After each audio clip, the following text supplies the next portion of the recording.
Greetings and welcome to Earground New Voices Amplified. And today we're not speaking to a new voice, but we're speaking to an iconic voice, a legendary voice, a veteran in the industry, in the broadcasting industry.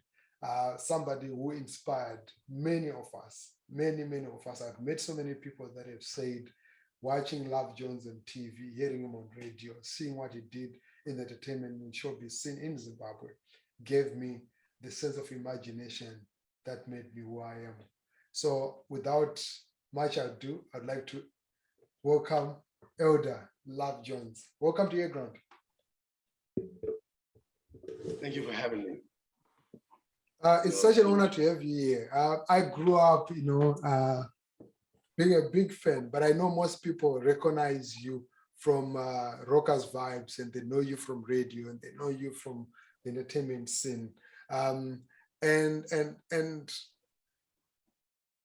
just to start with, Love Jones. Who's Love Jones?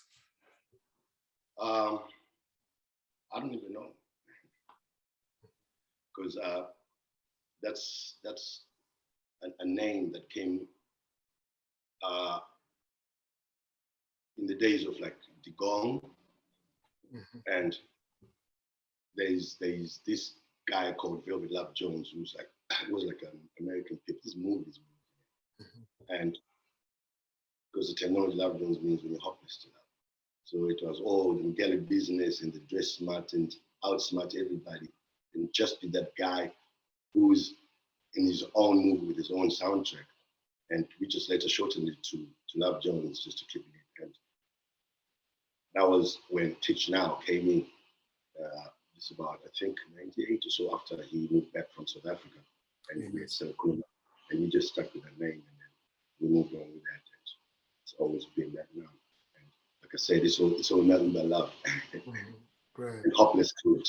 Hopeless to, be able to be hopeless to love. Yes. Wow, deep. I'll take you back to your childhood. You grew up Kufio, Highfield, Mishamukuru, and this is a place where a lot of legends hail from. How do you recollect and remember your early days or your childhood growing up in Highfield? This was the hub of, I think, art. You know what I mean? Art, I'm literally just talking. It was a melting pot of talent.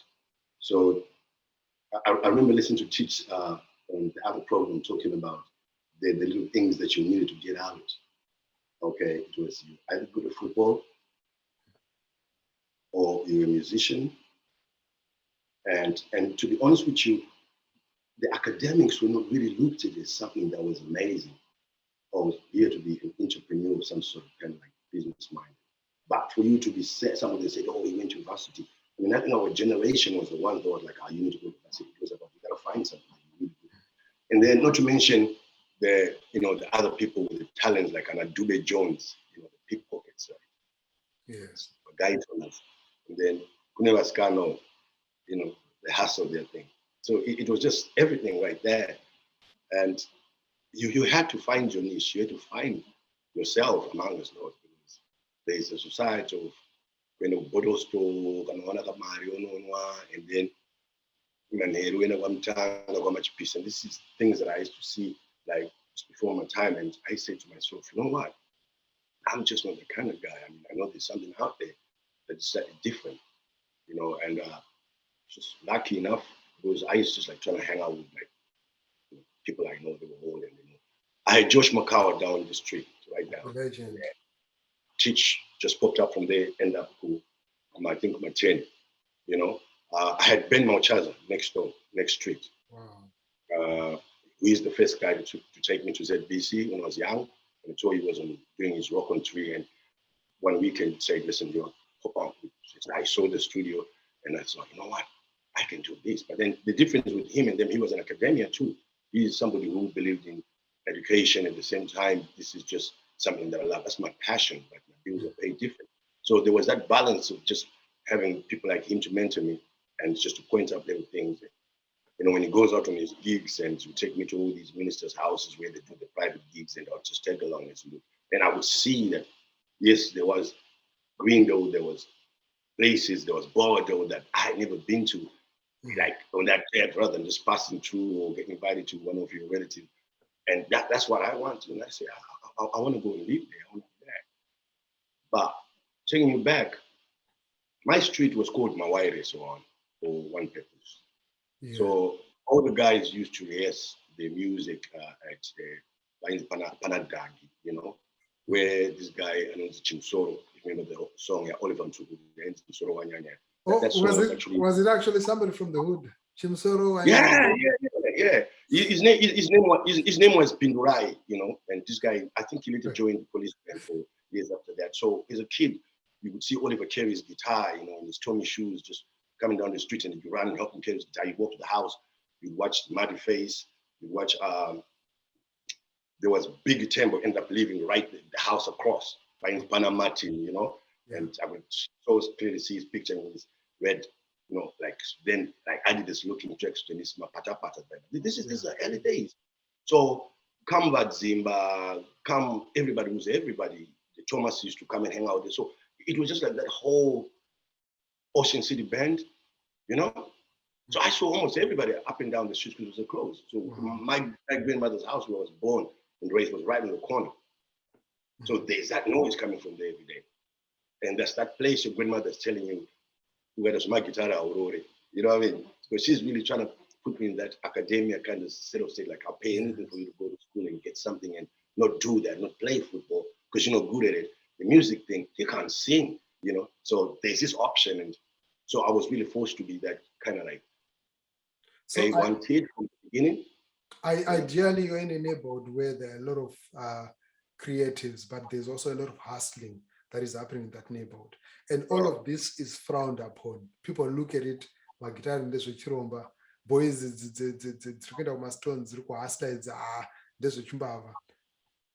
Ora, no, don't. You know, because this is somebody who's, that's my great grandmother, Eleanor. Yes. And this is somebody who's coming from that background of like she's singing all, and she's partly like into politics and stuff. And so there's that side, and then you go to church. So it's really that side. It's difficult when you live on the main road. This is Mangwende Drive East. Yeah, next door is a pub, right? And there is another pub next door, right? And this is just before my school, Upper Park Garage. So you're waking up at 9 o'clock or possibly 9 o'clock or 11 every day. The jukebox will start until maybe 9 or 11 every day. Wow. You know, that's you don't need to turn your radio on because there's blaring music out every day.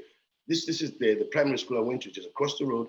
Yeah. You can hear the music in class. So you end up just your music. So it's like all my life has always had a soundtrack, whether I played it or somebody played it. So this is how you just really trying to put together the memories of time and place. It's like still can smell it today. Wow. That's quite deep. That's quite deep. That, I mean, you grew up surrounded by music, and everywhere you go, where you went, I mean, there was music, but still, this was an art or something that society disapproved as something that somebody could pursue. But then you mentioned that you had your first visit to the radio station with Ben Mauchaza, right? And fast forward from the first appearance at the radio station to the time that you finally got your turn to be on radio. What was the journey like? I mean, in between, because there was the era of breakdance, there was house music, there were a lot of things, the club scene, and you're now a DJ, you're now into music, you're into showbiz. What was transpiring in between you? I mean, I was evolving because, to be honest with you, it's deeper. It wasn't just about the music. Like I said, everything that I did had a soundtrack to it. So music is just a soundtrack. It's a band where you lay on top of voices and my action, my life. was the music. So you understand? There's the band. So you play me a song, there's me on top. So it's layers. To me, it was about films. It was about movies. So growing up, because you come from a time where we didn't have TVs, Yes. right? And just a possible one or two people down the street would have a television. We used to go to this house next to the Amawairis, Panazak. We were kids, like me and a whole bunch of friends, from my street, Martin and your name. And this beautiful old lady, oh bless her soul, she would like say, listen, what I'll do is a whole bunch of you, beautiful house, just like, how the hoods are, you always got your, she'd open the curtain, right? And you can watch TV from outside? From the veranda, from the veranda, so we all stand on the veranda, watch the TV, and we would hear the volume because it's in-house, because she opened the windows. There's a whole bunch of kids. And all. I mean, sometimes we'd let us go in the house, but because we wanted to watch TV when they started having cartoons, which was about 4 or 5 fish. Remember, we had late nights. There was no day TV. So all we wanted, it wasn't Anna Falcon, Christian Dallas, because we know there was a chance. So we used to have these favorite cartoons we used to watch. So we'd watch through the window. And then we would make up our own sound and what they say by reenacting all that when we were just sitting like on a bridge and all that. So it was about impersonating somebody. Is like, imagine how Charlie Chaplin makes you feel Mr. Bean without the sound. And my story is then I'll take my own, bad and create my own sound, whether it's music, whether it's just vocal. So that's why. So my first love was music. So I went to films, did a couple of Waiters. That's a Davis, which is a sitcom called Waiters, because the 5 suits to Queen Yara were there. In one of the episodes, Africa Dreaming with Farai Sevenzo, Potato is in there as well, Steve Mazere, and an amazing journey. And I had a couple of scenes here and there. I'm talking adverts, and because it was hard for us to get TV equipment, it was easier for us to get music equipment. So I would, just venture into that more, but at the same time, really trying to look at that space to say, look, how can I get involved with both sides? Because I knew music was just always going to be this. Everybody's a baby crying, it's his first cry. It's rain, it's sound. But this thing here of trying to create something so we can package it and tell our stories differently was probably the hardest thing. So after that, I tried to learn more about production. And this is where now Tish Matthias comes in with Coca-Cola and Kulumani Productions. So I became the producer of Coca-Cola on the Beat. Wow. And then Coca-Cola Gem Zone, which was the radio side, was with the radio side, which is Coca-Cola Gem Zone, and then Coca-Cola on the Beat. So this is just somebody who didn't know what being a producer was or what the name meant. Was like, okay, you're producing this thing. And there was no professional training for you to get into this? There's this gentleman, Ozias Vute, right? I think former mentor. Very good mentor, very business-minded guy, and also very instrumental in really trying to shape me up on that level, because I've had a lot of people that I've dealt with before that, it was a whole new world, but I was more open to it because then my eyes would be open because I traveled a bit before that. I mean, I've been to places now like in Europe and all that, but I had an idea in South Africa, like, okay, this is what happens. And working with Jazz Seed on the road as well for Bongo Muffin when they were doing their albums, I'd go to South Africa and watch how things are done, go to TV studios. But I had an idea, but I had this task that I'd never done before, and which is what teachers were to say, never say no, learn how to do it or find someone who can do it and will show you how to do it. So I just ran with that. So every day I would try as we go by, to the point where we had a moment where we end up putting the wrong makeup on Teach for television and something like that. So the guy comes out all ghosty white, like Love Jones. I'm like, so it's those moments where sometimes I just look back. So from the streets, no idea, not even the definition of what a producer is. This guy gives me a role, you're producing the radio show, you're producing the television show. And it's not just that, there was things like on our Safe Show Pick a Box. I mean, we picked up quite a lot of contracts, during that era. And and I got to understand the business. Wow. It's quite interesting because when you mentioned Kulumani Productions there, I remember us watching TV as kids. There were very small moments that would feed our imagination and make us excited to think creative-wise. just the sign-off signature, Zwazwiri, at the end of, to know that this production, we're watching this beautiful Cock on the Beat, but it's been produced by Zimbabwe. And to hear the accent, like you boys, you were young boys coming from Highfield, you were very young coming from Highfield. But when anyone heard you, Love Jones, Teach my time, speak, they would not have imagined you having been some ghetto youths. The accent was on point, the English was on point, everything was on point. Like it was, for me, I looked at this as what we saw on TV from Hollywood, we're now seeing it from someone that we could relate to, say, oh, he's actually Zimbabwean. And I remember there were always arguments, they're not Zimbabweans. I think they must be Americans or something like that, because of how perfect you were in terms of your presentation. But what did that do to you to see your dream from all those years now coming into fruition, now into production, you're now seeing TV, you're now seeing radio? It was never a dream. Like I said, I am. You have a bucket list in life, right? You tick things off. Like I said, I grew up with no television. Forget television. My gates chair, candlelight started. Yeah. Sometimes you can open the window so the street light can come in so you can read. Right? Mm-hmm. So that's the journey of just coming from the other side. And I'm not talking of something that is rare. This is a whole bunch of us. I can give you celebrities or personalities or businessmen that come from that era. And I think that sort of hardens you and makes you want to achieve more. But every time you get to a certain head ceiling, you smash it. Because you always have this thing that there's nothing called, let's say, not enough. But as long as you can create something that offers service, and you can't run out of offering service. Like I said, it's all about love. You can't say, I don't want to love you today, because you might be angry today, but it's something that you always need. Like as technology evolved, mm-hmm. I noticed everything that I did. We're coming from where there were no like keyboards and sound cards, and we're coming from where there were no big machines. We're coming from 8 tracks. We're coming from cassettes. We're coming to CDs, mini disc. We're moving into VHS too. So I'm that guy that now it's either I'm watching it evolve or I evolve with it.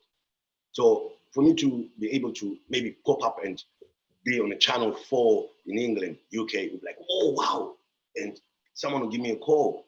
Same thing like Tito would say, listen, man, I like your Rockers Vibe show, because that's my independent production outside him now. And I was like, okay, I got this, right? So what else can I do? Wow. What else? And it's never a moment of saying, it's okay to toast to it, but who's doing the most? That's what really matters.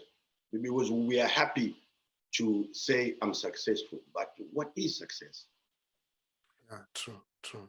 It's something that you can't attain the whole entire life. I mean, but if you chase after a passion, that's something that goes away, like my mint or bubblegum once in a while. So to me, it's more about trying to maintain, offer service, and create something that is always going to be there before, even after my time. We're moving back and forth. So it's just art. You can't put a date to it. I mean, we used to want to buy Picassos and Basquiat's that's been done then, and their value keeps going up every single day because you can't really put a value to it. Wow, great. And Heart of Rockers Vibes. That's one program I think most people from my generation got to know Love Jones, and you created a signature. Tell us about that program, how you got to be part of it, what was the story behind it, and yeah. See, your blessings still, because this is just the time when I was still doing Coca-Cola on the Beat, Coca-Cola Jam, and during that time, I was also a club DJ, right? Mostly because I had grown up in an era where the beginning and the foundation of what we call reggae or dancehall. Is Kumarani Kwangu Machipisa, who, no, Panexpen Kwanzura. What was that? But Zimbabwe Hall. Grounds, Zimbabwe Hall, yes. So, go back to Mosia Chunya, Level Vibes, Stereo One, Smolex, and Farai, and everything else that came, after that was so there's a period where we used to like going to Sekas and breads and blah blah blah blah and all that stuff. So came the funky era, the jazzy beat, the soul to soul. There was that infusion of whatever it was, reggae, the Busta Rhymes, Urum Rasta, but you got the hip hop, Urum Rasta, but there's the loose ends era, the Carl McIntosh era, yes. Where the funky bread was a thing. But because I'm coming from a hub where dancehall is also, and our intention was, can we take this music uptown? So you look at Star Time, because Eddie Muffin is from my street. I grew up with Eddie Muffin from Star Time. Wow.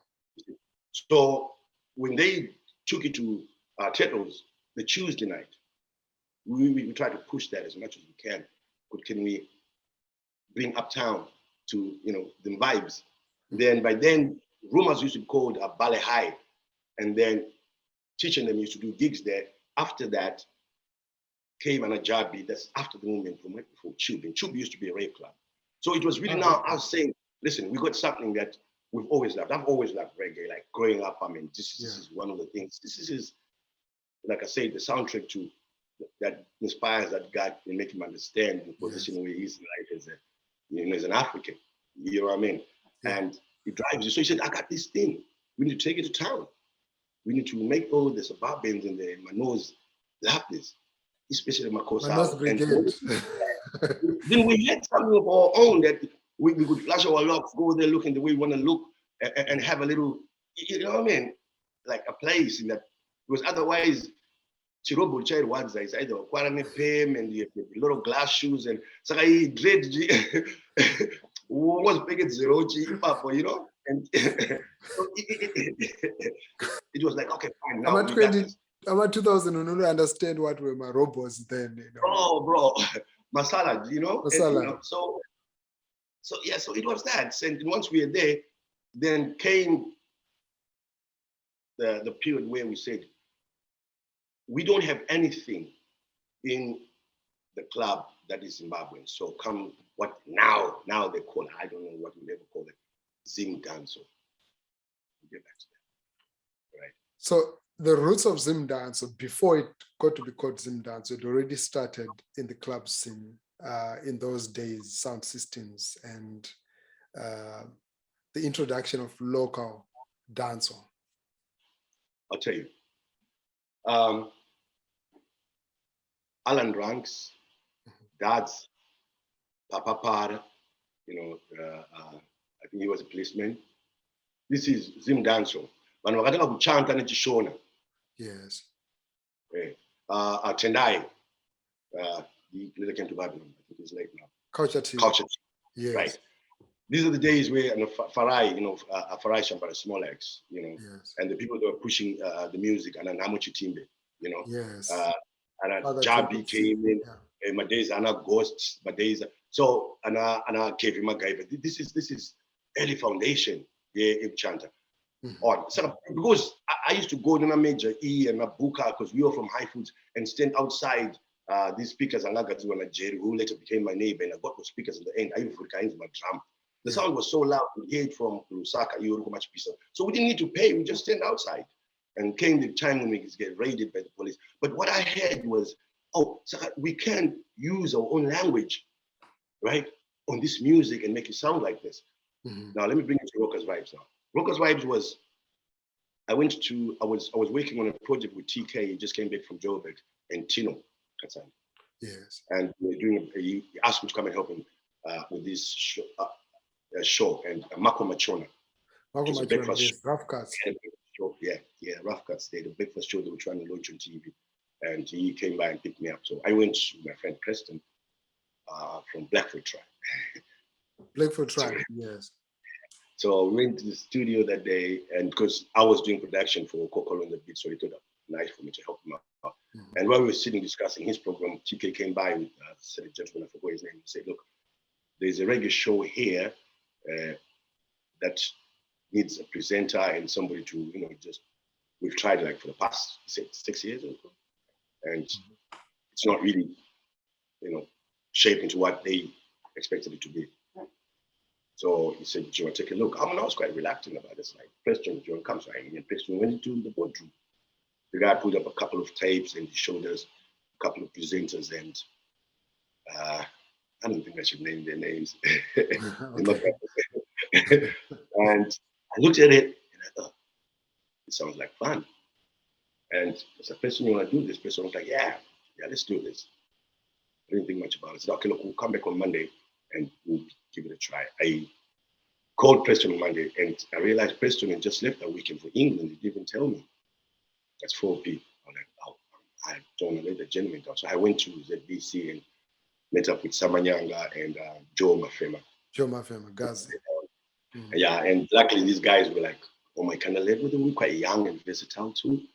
And we sat down and said, like, for this thing to work, the reason why it doesn't work is ABC, because it's like this.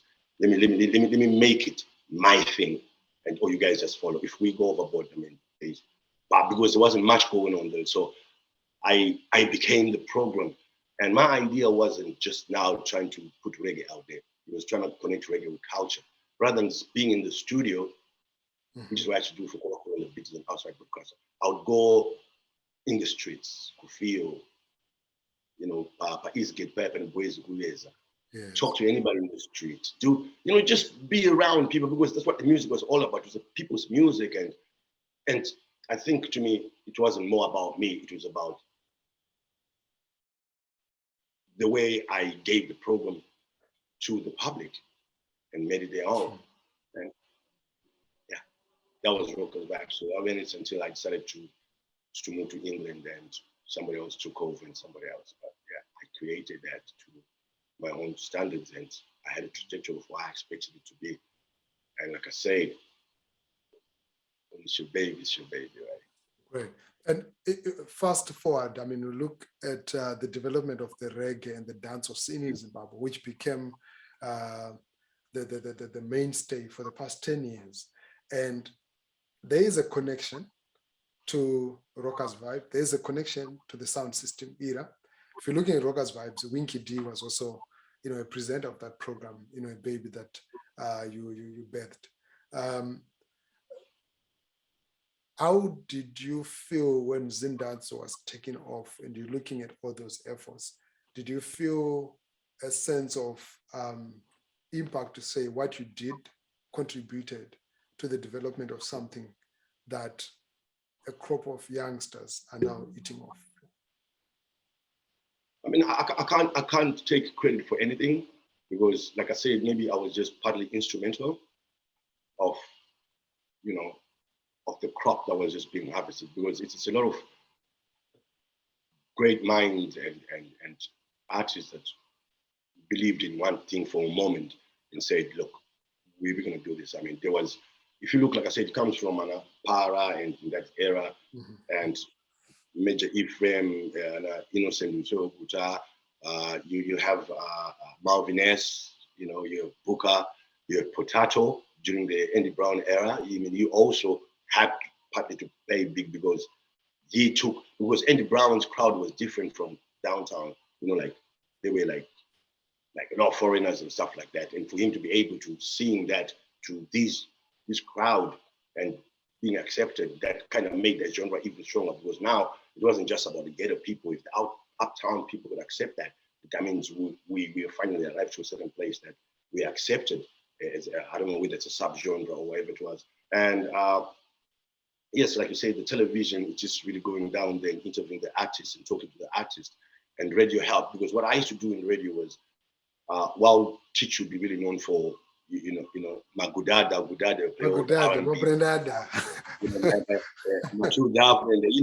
and I would make sure that there's a certain segment that I would drop in some reggae or dancehall.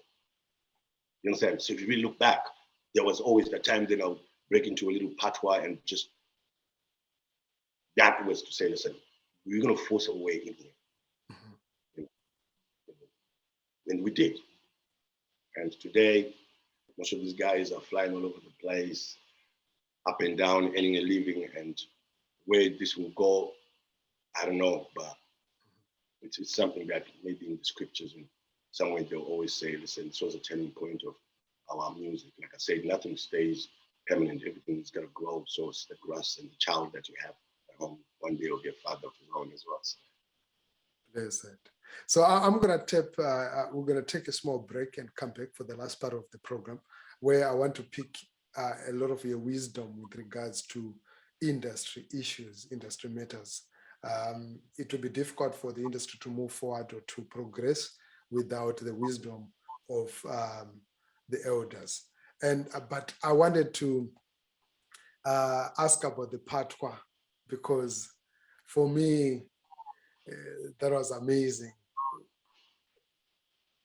How long did you train to speak that way? Like, what was involved for you to actually have that deep and perfect patois accent?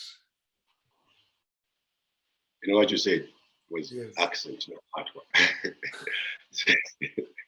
It's language. If you really get to live and now with Jamaicans and depending which parish they're from and all that, you find that you're not speaking patois, you're a joker. You know what I'm saying?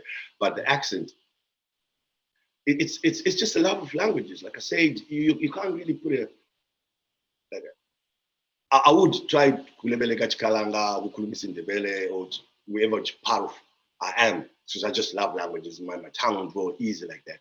So with patois, because in the 90s, then I would travel a lot to Brixton, for holidays, spend some time there, and go back home. And besides just the yeah man, I mean, I listen to reggae. Listen, reggae. I'm talking Sophia George to Gelly, right? Yeah. All the way, it was still on Mana, SG, Hitsview, whatever it was then called. Yes. So I would listen to the radio. I never missed the top 20 or the top 10, or I'll never miss Peter Jones. Because it was all about music. That's the only thing that I had that I would call mine. So I understood about that, and me listening to it over and over. Like I said, you find your space after breakdance, after these days. I love music, but there's Jazzy B and loose ends. Now this is funky soul. That's my space. It's reggae soul, it's funky soul. I'm that kind, it's like a neo soul kind of guy. So you can't really take me to that. Now the accent is easy. Listen, man, if you people mind you anything, you can learn it. You can learn Japanese. It's just like I say. So that was my niche, and I thought, okay, cool. Rather than sounding like, what's up, dog? Yeah. This one would rather work, right? And it could be better, Bless, we're going to take a small break. We'll come back right after this. Stay tuned to Earground New Voices Amplified. I'm speaking to Love Jones, the elder. Stay tuned to Earground.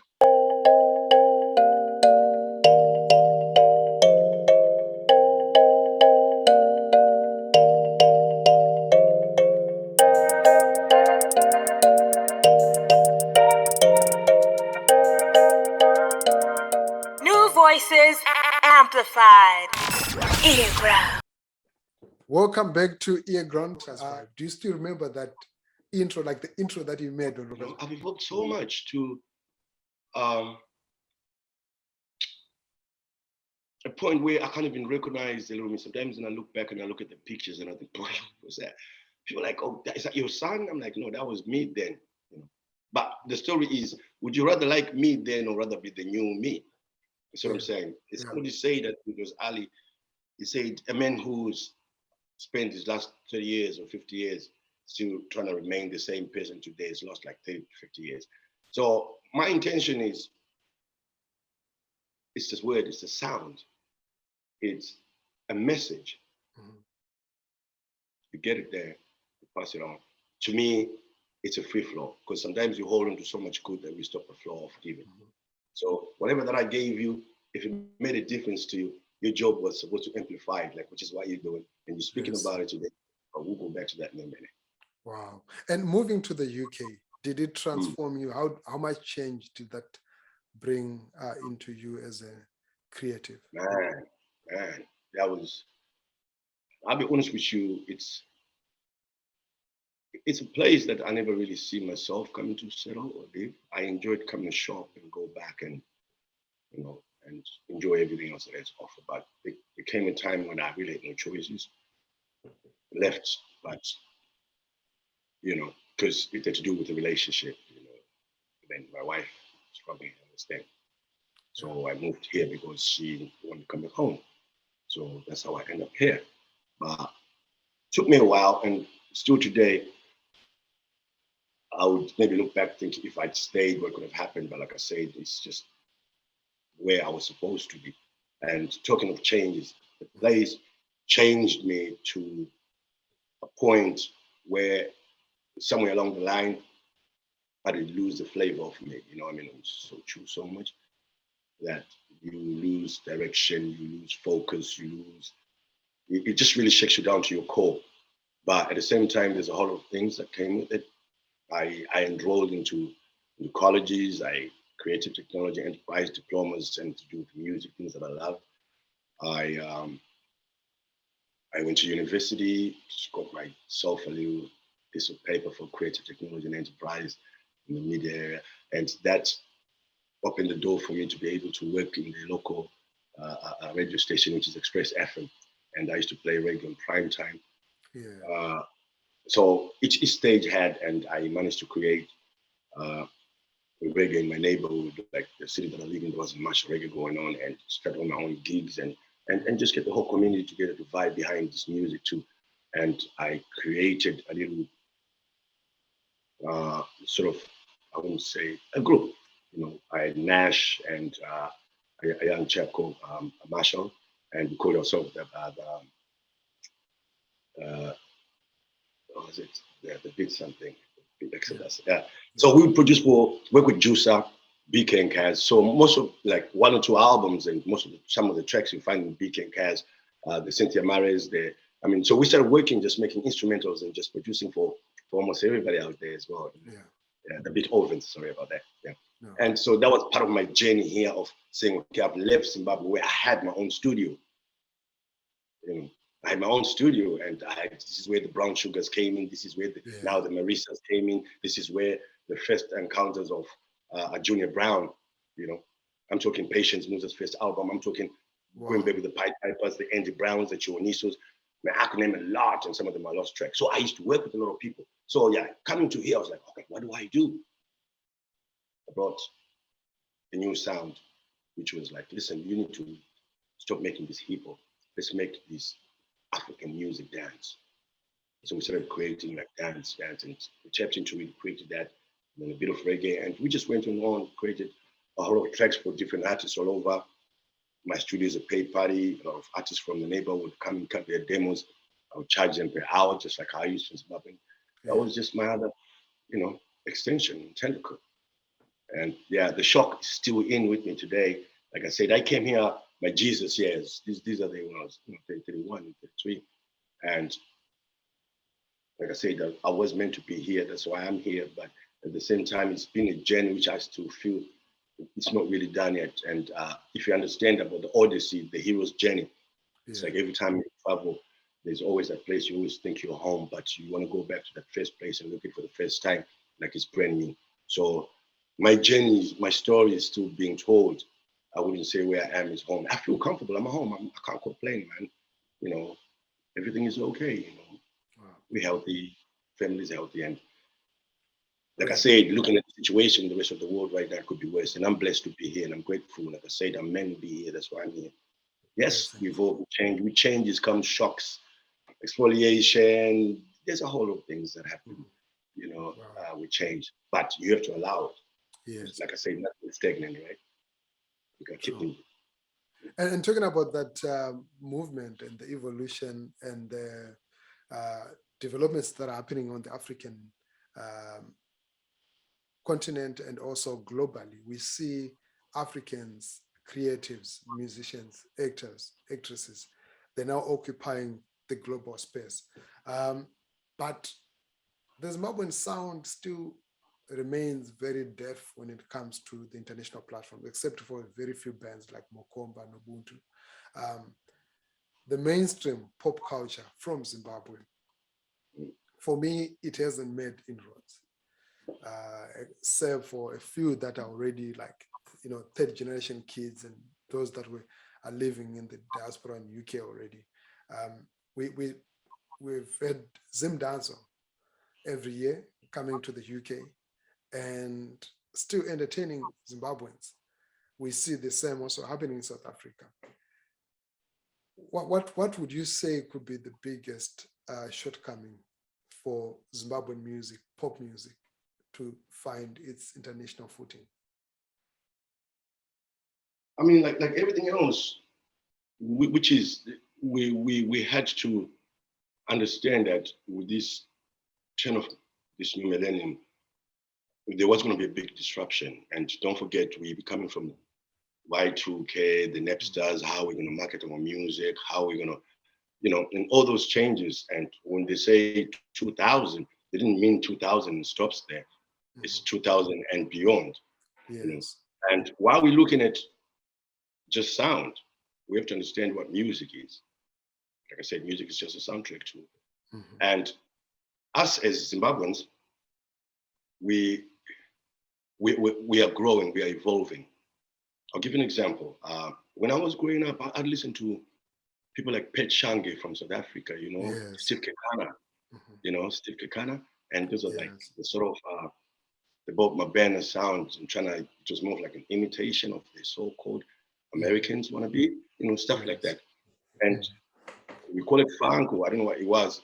And when Oskido and they moved in there, they created that subgenre called Digong. Yes. And then from there it became quite. Now Oskido had a history of house music during his era, I believe, in Zimbabwe, Bulawayo. And because that's the time of the CC Penstones, what we call Chicago house, and we used to dance to that. Yes. My days, my box cut. So yeah, so it's just looking into what's there and see what they can do. So when he moved, they created Quiet, and Quiet slowly became tribal house, right? Slowing down the tracks, and that became South Africa. And today we talk of Amapiano. Now, if you see for the first time, because they kept at it, but they allowed it to evolve and change into what it's meant to. You understand? They didn't hold on to like, this is Zim Danso, we're gonna keep it doom, doom, doom, doom, doom. No. They allowed it to evolve to, include the upcoming ideas and technology. You understand? Black Coffee just got a Grammy. Yes. It's like saying we're here now. Look at how many South Africans have got Grammys. Well, in Zimbabwe, we might talk of Brian Shoko, but like you say, he's based out there. Yeah. We hold on so much to goodness that we stop the flow of giving. You have to understand this. Everything has to grow. Everything has to evolve. We never had anything in the clubs. You couldn't play Perekets and Wana Brits. So we kept very American. So when that whole change about the 70% local, which came in during that time, gave us a window to say, listen, we can push some. This is where we pushed Zim down. So because there was something that you guys call urban music. Urban grooves, yeah. We saw that. And we thought, okay, the soulful ones can do this in Shona. And we can reggae it and dancefy it too and do our own thing and be able to give our slang and our day-to-day language, but driven by a soundtrack. Now that soundtrack, that's what you call Zim Dance. So what is Zim Dance? Is it the soundtrack or is it the slang? Because at the present moment, I would probably take like one of my favorite artists, because I like his wordplay, is Mfana Enzo. Yes, Enzo Aisha. See how diverse he is. He can go on a big kind of trance dance, He can go on the bit, right? Yes. So it's just saying, look, I'm Biniman, I'm Sean Paul, but if you give me a rave tune, I can still do that on top of that. If you give me an Amapiano, I can still sing and lay my vocals on and still make it feel harmonious. So it's finding a space. It's a pizza. Wow. I have a lactose intolerance, so I don't like cheese, but I like pizza. So sometimes you gotta order the pizza without the cheese. So as full as is, there's 2 slices, there's other slices I don't have cheese. So I don't want the whole thing. I just want my slice. But that comes as part of the whole pizza. The problem we have is we want the whole pizza. It just could be the toppings. Player position. You're not number 5, come number 5. If you're a striker, number 9, keep shooting. Goalkeeper, stay on the pole. Yes. It's 2 things: being successful and being famous. And a lot of us chase after fame. So you get locked up in contracts that you can't come up with because they promise to give you endorsements of clothes and get a social media guy who they pay £5 just to keep posting your pictures, and you got 395 likes for every other, and everybody knows you. But what's happening in the background is, are you getting paid what is due to your value? Are you evolving as an artist? Are they plugging you in the right places? Are you, so there's those things to look at. So there's music and the industry. Then there's the music industry is where we like it. I mean, you got people like Tino. Tino is an executive, right? Tino Katsande. Call it. No, not Tino Katsande. Mafunga.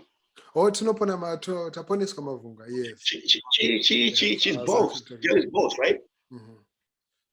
If you go on social media, hit her up, hit her sister up. I ask her questions sometimes. She's up there. She knows the industry. True. Sometimes I would call Jusa. Yeah. Jusa, did you say, ask. That's how you know. Inspire to be inspired. You may not know everything. You may just know one thing of the industry. And the joy of that, you got YouTube, bro. How can you not know anything when you got YouTube? Well, I might say maybe it's because it's just in there, whatever Wi-Fi, but everything is in the books. Remember that saying? If you want to hide anything from the what? Put it in the book. Black man, put it in a book. We don't read enough. We don't read enough. We don't read enough. We don't research enough. Everything, all the answers we were looking for, if man has done it, they are there. Or a quick shortcut is dial up the man, ask him. And could you be the reason why we see year in, year out a lot of battles between artists and other industry stakeholders? Like today, we woke up to this story about Celsius and Jacaranda, and we've been seeing the same trend time and again. Is it because artists are not taking time to read, taking time to understand things? The exploitation that, in quotes, keeps happening in the industry. We heard it from the Erana Dembo and the other artists and stuff, and we still see the same things happening time and again, different form, but there is still a lot of talk about exploitation, real or not real. We can't control that. This is the animal farm, right? It's always going to be an audience somewhere. It's a hierarchy of life, so it's a pyramid. So it's above, so it's below. But look at it this way.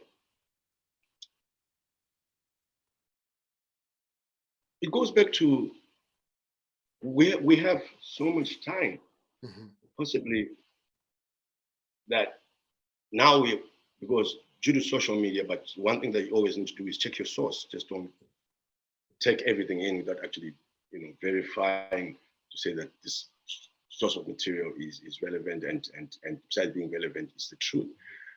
Yuma Sekela had the same problem, I think, as a Yuma Sekela, until he went to Oskido, and Oskido explained to me about publishing rights. And a professional musician like that, they start with that, right?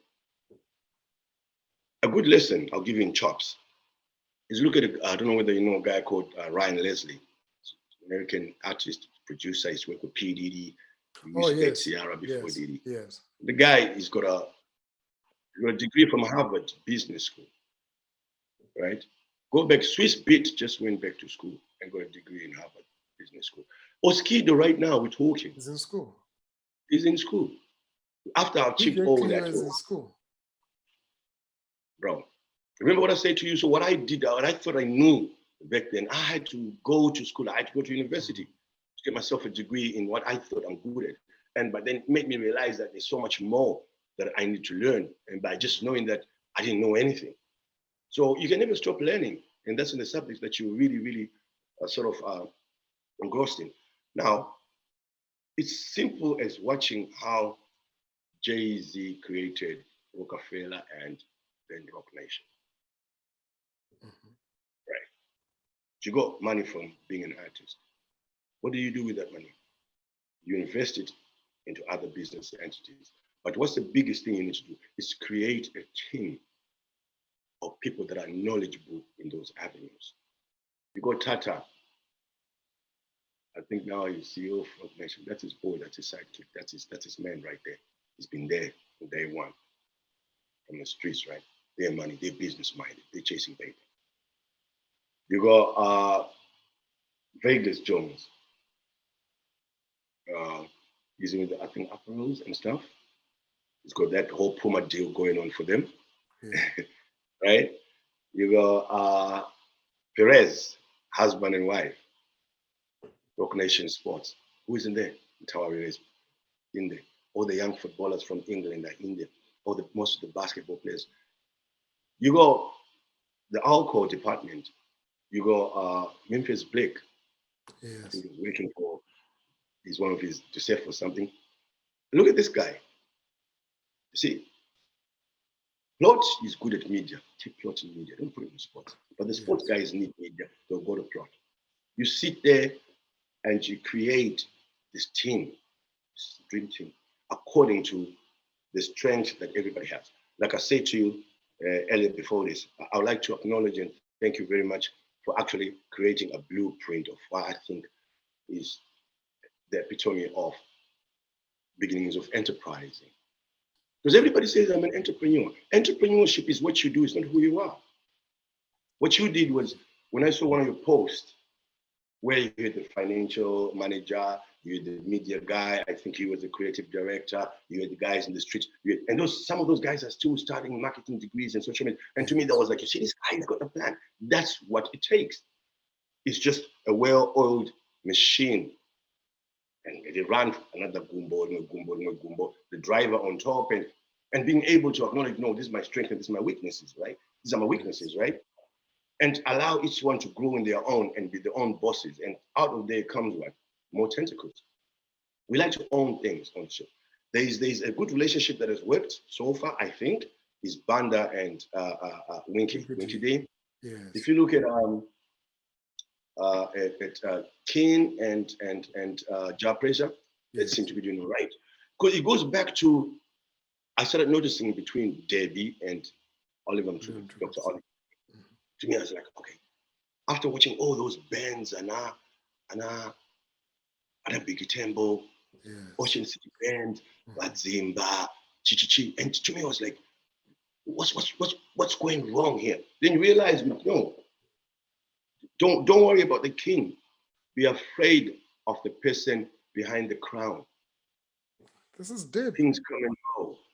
Kings come and go. It's that machine behind it. And that applies in politics too. Wow. That's deep. Wow. Yeah, that really hit home. Our focus is always on the king and not really paying attention to the person behind. I look at Benna Boyd, what he's doing, and I look at the mother, what she's achieved, the academic background. She's a powerhouse. And when you look at the brand and what it's doing, you can actually see the work that goes in there. Wow. What would be your advice right now to a young artist in Zimbabwe, somebody who's pursuing work in the creative or media space? Because right now with social media, the space can be very toxic. There can be a lot of negative energy. But you made a name, you built a brand at a time when there was no social media, where everything was still brick and mortar, everything was still manual and very conventional. But you still defied a background of not having access to a TV station, to a TV at home, but still being able to build one of the biggest TV shows to ever come out of Zimbabwe? What would you say to that? It's 20% talent, 80% business. That's the formula. So, you come across a lot of talented people. Talent. That's talent, right? The kind of guy would go to Britain's Got Talent, this manager, and got a deal. Then, if you look around you, everybody has talent. Everybody's born with talent. My blessings are, but you just have to look inside you and find out that thing that you're really good at and keep working on it until it becomes of value. Then with value, then you get paid for it. But now, as good as you are as an artist, with that machine, that's the business, the 80%. You can go wrong. It brings back the story of this young man we were talking about earlier on the news, about deals that go bad and sour and you sign into the wrong deal. That has happened to a lot of people in this industry. Like I said, that machine as well can eat you up. Michael Jackson learned about publishing rights from Paul McCartney and later bought the Beatles catalog. Be a student of the game always. And it's not about the game. Jigga had to go and talk to Warren Buffett about business in the game. So you shouldn't just think because you're a musician, you are just going to talk about music. I mean, look at your investment. I see some young people are breaking away from just being musicians, investing in their little brands and companies. Some are opening little here and tuck shops here and there, That's enterprising. That's saying, okay, look, an artist sort of a lifespan in the industry is 4 years. You go in hard, you're making your name, and usually hungry.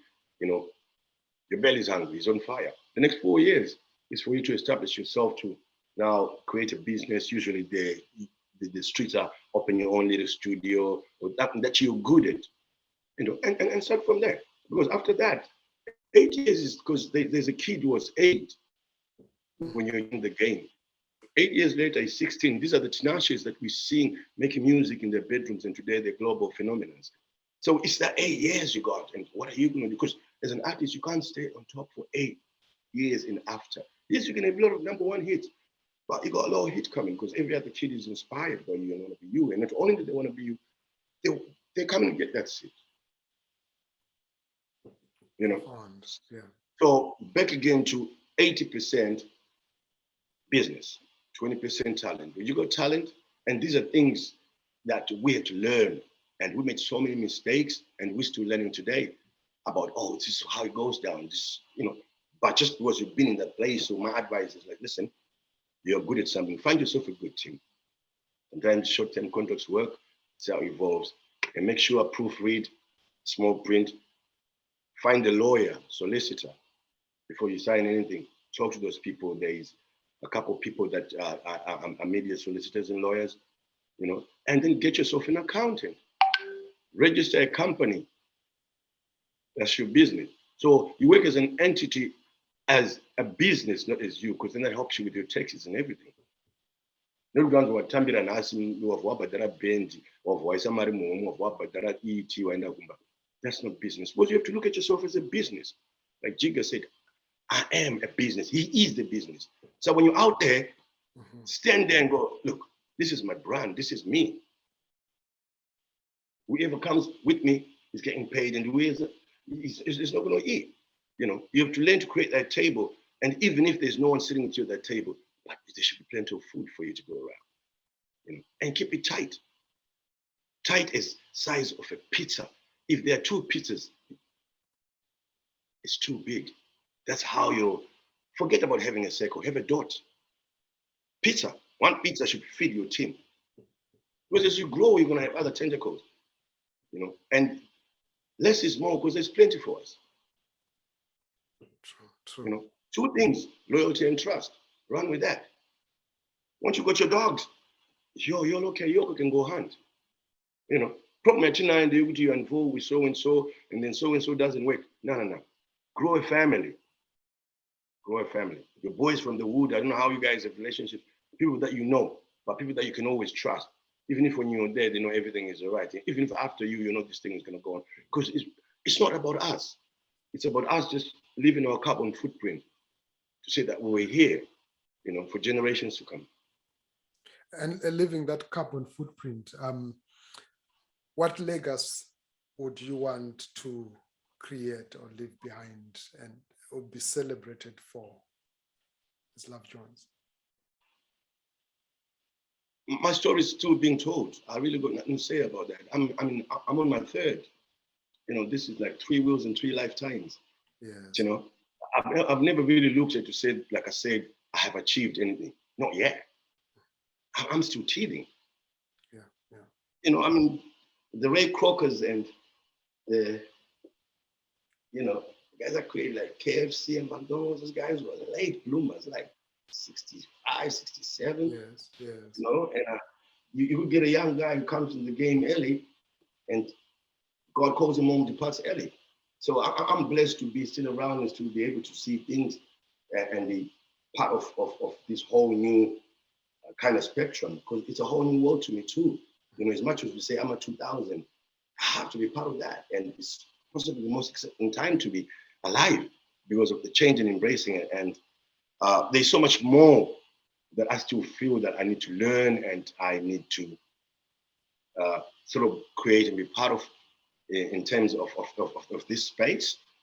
Just now looking back to say, it's you now talking to me. And I'm saying, okay, what do I say to him? Because I've never even sat down to say I want to give an interview about anything, because what's to me is just what I do every day. It's part of my life. It's like asking me about, how did you wake up this morning? Like, I'm just glad I'm up,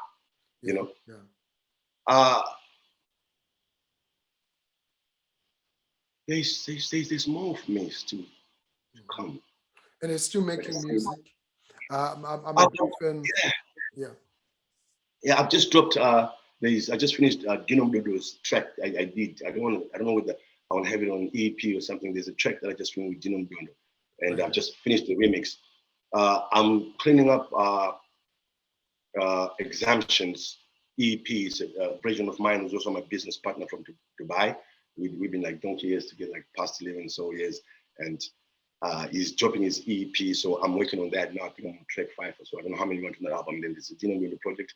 I've got a son called Valentine who's coming up with this trap, and he's into all this whole thing. So I'm always excited to work with the young and the established, and so my days are always busy because I'm a creative person. I'm never bored.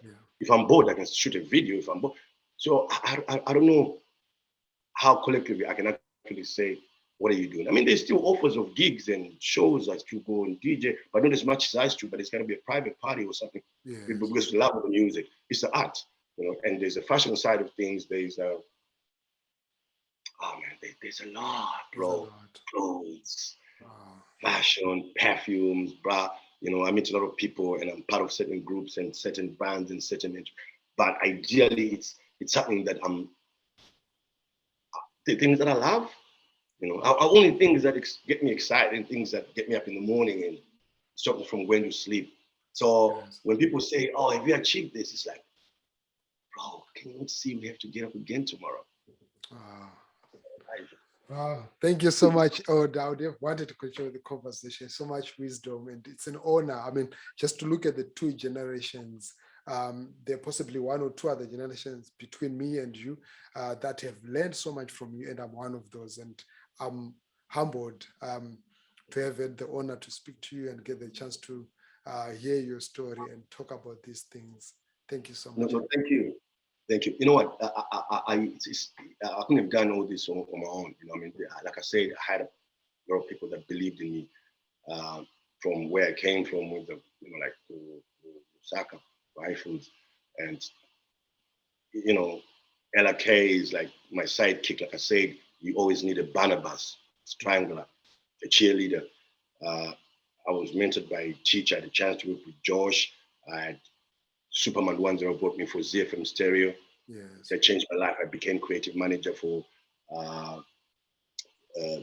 what's this TV company, Mighty Movies. So all those roles of being able to be put in those positions by these people because they believe that I'm capable of doing it. And also the local radio stations that I've worked with, from ZBC to ZFM to Express FM, that's over here, and all the artists I've worked with. So I mean, I can name a whole lot, you know.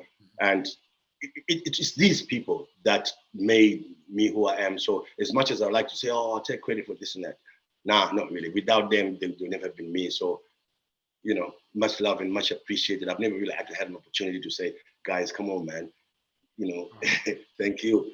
And flowers to you. Forget about me, man. You know what I mean? It's you who made it all possible and happen.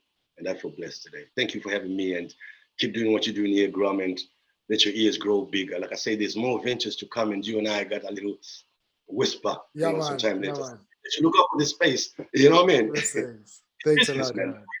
Business. 80% business, 20% talent. Great. But Thank you so much, Elder. I will let you close this program. I know a lot of people are burning to hear just 30 seconds. Partco from Love Jones signing out, and then we end. I mean, I have nothing at all to say, you know, today. It's just cool still. Yeah, man. I remember how man make it possible for the Western journey, for the I journey to end up here, you know, say. But still, like I said, my journey not stop right here, you know. It's the hero's journey, it's the odyssey. Soon come and back a yard and we'll set up some enterprise and then my people eat, you know, like a break bread, you know. Like always, we're just here for a short little while, you know, but use the time wisely, you know. Like I said, Jano, stay blessed. Love always. Blessed. Bless. Take it away. Thank you so much, Elder. I've been there speaking to Love Jones, an elder veteran in the industry. Until next time, remember, Earground, keep your ears on the ground for the next program. I'm out. Bless.